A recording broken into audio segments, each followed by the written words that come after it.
అందరికీ స్వాగతం. గ్లోబల్ టీంలో పనిచేసేవాళ్లకి ఒక విషయం బాగా తెలుస్తుంది. వేర్వేరు టైం జోన్లు, విభిన్న సంస్కృతుల మధ్య పనిని సమన్వయం చేసుకోవడం ఎంత కష్టమో కదా. ఈరోజు మనం అలాంటి ఒక పెద్ద సవాల్ గురించే మాట్లాడుకోబోతున్నాం. అదేంటంటే డెడ్లైన్స్ విషయంలో వచ్చే గందరగోళం. దాన్ని ఎలా అధిగమించాలో చూద్దాం. ఈ పని వీలైనంత త్వరగా పూర్తి చెయ్యండి. ఈ మాట మనం రోజూ వింటూనే ఉంటాం, వాడుతూనే ఉంటాం. కానీ ఒక అమెరికన్ సహోద్యోగి, ఒక జాపనీస్ క్లయింట్, ఇంకో పక్క మన ఇండియన్ టీం, వీళ్ళందరూ ఈ మాటని ఒకేలా అర్థం చేసుకుంటారని గ్యారంటీ ఉందా? చాలాసార్లు చేసుకోరు. ఈ చిన్న అపార్థమే ప్రాజెక్టులలో పెద్ద పెద్ద గందరగోళానికి, ఆలస్యానికి దారితీస్తుంది. సరే, ఇక్కడే మనం గ్లోబల్ డెడ్లైన్ సందిగ్ధత అనే టాపిక్లోకి వెళ్తున్నాం. సమయం, గడువు అనేవి మనం అనుకున్నంత సింపుల్ విషయాలు కాదు. సాంస్కృతిక నేపథ్యాన్ని బట్టి వాటి అర్థాలు ఎలా పూర్తిగా మారిపోతాయో ఇప్పుడు చూద్దాం. ఈ పరిస్థితి మనలో చాలామందికి అనుభవమే అయి ఉంటుంది కదా. ఎంత కష్టపడి ప్లాన్ చేసినా ఒక చిన్న కమ్యూనికేషన్ గ్యాప్ అంతే, డెడ్లైన్స్ అన్నీ మిస్ అవుతాయి, మొత్తం షెడ్యూల్ తారుమారైపోతుంది. ఇది నిజంగా చాలా ఫ్రస్ట్రేటింగ్ విషయం. ఇప్పుడు చూడండి, ఎండ్ ఆఫ్ డే అనే ఒకే ఒక్క మాటని వేరువేరు దేశాల్లో ఎలా అర్థం చేసుకుంటారో చూస్తే మనకే ఆశ్చర్యం వేస్తుంది. ఉదాహరణకి జపాన్లో అనుకోండి, ఆ పనిని అర్ధరాత్రిలోపు పూర్తి చేయాలని ఆశిస్తారట, ఎందుకంటే మరుసటి రోజు ఉదయాన్నే దాన్ని వాడాలి. అదే యూకే, యుఎస్ఏ, ఆస్ట్రేలియా లాంటి దేశాల్లో అయితే నెక్స్ట్ డే ఆఫీస్ అవర్స్లో ఇస్తే చాలు. ఇక మన భారత్, దక్షిణాసియా దేశాల విషయానికొస్తే ఈ విషయంలో కాస్త ఫ్లెక్సిబిలిటీ ఉంటుంది. కొన్నిసార్లు గడువు మరుసటి రోజు దాటి కూడా వెళ్లొచ్చు. చూసారా, మాట ఒక్కటే, కాని అంచనాలు మాత్రం 3 రకాలుగా ఉన్నాయి. సరే, ఈ సమస్య గురించి చాలానే మాట్లాడుకున్నాం కదా. ఇప్పుడు అసలు పాయింట్కి వచ్చేద్దాం. మరి సొల్యూషన్ ఏంటి? ఈ టైం సంబంధిత కన్ఫ్యూషన్ను ఆపి మన ప్రాజెక్టులు స్మూత్గా ముందుకు వెళ్లడానికి కొన్ని ప్రాక్టికల్ టిప్స్ చూద్దాం. ఈ 4 స్టెప్స్ ఫాలో అయితే చాలు, ఎక్స్పెక్టేషన్స్ని చాలా బెటర్గా మేనేజ్ చేయొచ్చు. మొట్టమొదటిది, ఆలస్యాన్ని విశ్లేషించడం. అంటే ఒక పని ఆలస్యమైతే దాని ఎఫెక్ట్ టీంలోని వేరే వాళ్ల మీద ఎలా పడుతుందో ముందుగానే ఆలోచించాలి. ఇక రెండోది, ఊహించుకోవద్దు, అడగండి. సింపుల్.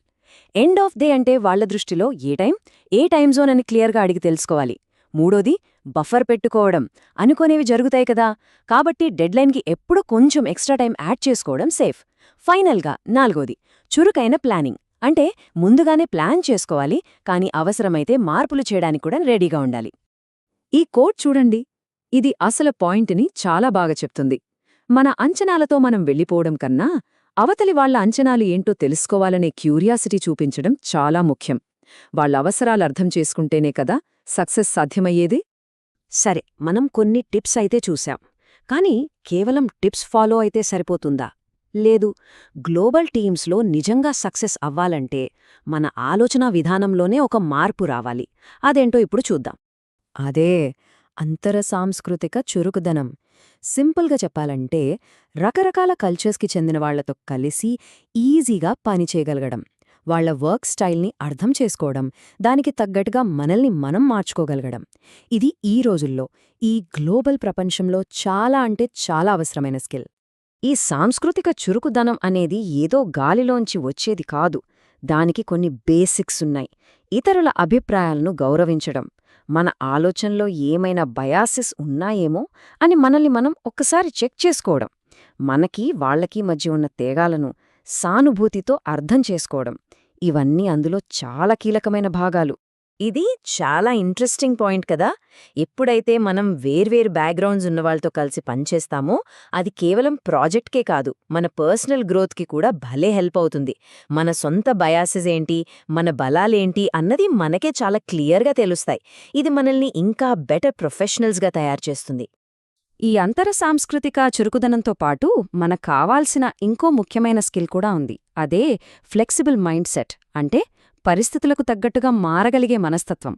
దీన్నే కాగ్నిటివ్ ఫ్లెక్సిబిలిటీ అని కూడా అంటారు. అంటే కేవలం మన పాయింట్ ఆఫ్ వ్యూలోనే కాకుండా అవతల వాళ్ల షూస్లో ఉండి ఈ ప్రపంచం వాళ్లకి ఎలా కనిపిస్తుంది అని ఆలోచించగలగడం. ఈ స్కిల్ నేర్చుకోవడానికి కొంచెం ప్రాక్టీస్ కావాలి, కానీ ఒక్కసారి అలవాటైందంటే కెరియర్లో చాలా ముందుకు తీసుకెళ్తుంది. ఇప్పుడు చూడండి, ఒక రిజిడ్ మైండ్ సెట్కి, ఫ్లెక్సిబుల్ మైండ్ సెట్కి మధ్య తేడా ఎంత క్లియర్గా ఉందో.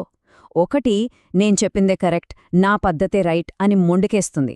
ఇంకొకటేమో సరే వేరే వాళ్ళ పాయింట్ ఆఫ్ వ్యూ కూడా చూద్దాము అని ఎంకరేజ్ చేస్తుంది. ఇప్పటిదాకా ఇలాగే చేశాం అనే పాత పద్ధతిని వదిలేసి ఈ కొత్త సిచ్యువేషన్కి ఎలా అడాప్ట్ అవ్వాలి అని ఆలోచించడమే ప్రాబ్లమ్ సాల్వింగ్లో ఫస్ట్ స్టెప్. రైట్. ఇప్పటిదాకా మనం డిస్కస్ చేసిన స్ట్రాటజీస్ని, మైండ్ సెట్స్ని అన్నింటినీ కలిపి ఒక గ్లోబల్ టీమ్ ప్లేబుక్ లాగా క్లుప్తంగా చూద్దాం. కాబట్టి ఒక గ్లోబల్ టీంలో సక్సెస్ అవ్వాలంటే ప్లేబుక్లో ఉండాల్సిన మెయిన్ పాయింట్స్ ఇవి. ఒకటి, డెడ్ లైన్స్ని చాలా చాలా క్లియర్గా చెప్పాలి, డేట్, టైమ్ జోన్తో సహా. 2, చేసే పని ఇతరుల మీద ఎలాంటి ప్రభావం చూపుతుందో అర్థం చేసుకోవాలి. 3, ఊహించుకోవడం ఆపి అడగడం మొదలుపెట్టాలి. 4, అవతలి వాళ్ల కోణంలోంచి ఆలోచన చేయడానికి ట్రై చేయాలి. 5, ఎప్పుడూ అనుకోని మాటి కోసం కొంచెం బఫర్ టైం పెట్టుకోవాలి. ఈ సింపుల్ రూల్స్ రేపట్నుంచే పనిలో ఇంప్లిమెంట్ చేయడం మొదలుపెట్టొచ్చు. చివరగా ఒక చిన్న ఆలోచన. ఈ వారం పనిలో ఛాలెంజ్ చేయగలిగే ఒక సాంస్కృతిక ఊహ ఏంటి? అది ఒక సహోద్యోగి వర్క్ స్టైల్ గురించి కావచ్చు, లేదా ఒక కస్టమర్ ఎక్స్పెక్టేషన్ గురించి కావచ్చు. ఒక చిన్న మార్పుతోనే పెద్ద మార్పులు మొదలవుతాయి. ఈ విశ్లేషణ అందరికీ ఉపయోగపడిందని ఆశిస్తున్నాను.